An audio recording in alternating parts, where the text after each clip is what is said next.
Hej, a keni emocione për nesër mbrëma? Për datën 31 mars kemi ndeshjen Kosovë-Turqi.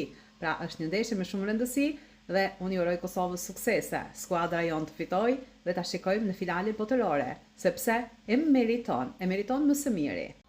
Imagjinoni një vend që në dokumentet zyrtare nuk e njeh ekzistencën tuaj, por ju e mundni ato në shtëpinë e tij. Ja, pikërisht këtë arriti Kosova në gjysmëfinale me Slovakinë që e mundi në shtëpinë e saj. Ja, pikërisht këtë arriti Kosova në gjysmëfinalen play-off që e mundi Slovakinë në shtëpinë e saj.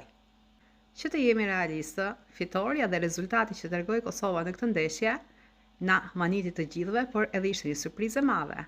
Çfarë bën këtë ndeshje kaq interesante?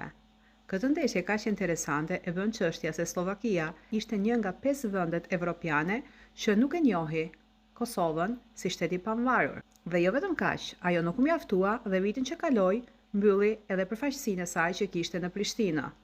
Pra, në këtë ndeshje nuk kishin në fushë vetëm 2 skuadra që luanin futboll, por aty gjindeshin edhe 2 anë të ndryshme politike. Megjithëse Slovakia nuk e njohoi politikisht Kosovën, por skuadra e Kosovës mund në shtëpinë e saj i dha asaj një përgjigje dhe i tha që kjo është ekzistenca ime, jo vetëm Slovakisë, por mbar botës. Tani kemi ndeshjen Turqi-Kosovë. Si mendoni, si do të përfundojë kjo ndeshje? Si do të jetë rezultati i kësaj ndeshje? Patjetër për shqiptarët e Turqisë kjo është pak e vështirë sepse ato janë e lindur dhe rritur në Turqi dhe kanë një kohë shumë të madhe në Turqi dhe këtë mbajnë. Turqinë apo Kosovën? Por jam e sigurt që pjesa më e madhe e tyre do të mbajnë Kosovën, megjithëse këtë do e quajnë një ndeshje miqësore. Suksese Kosovë, suksese të vërtetshme. Unë jam me ty dhe të uroj sukses dhe rezultate edhe në këtë ndeshje fitoje. Fitoje dhe të shohim në finalen botërore.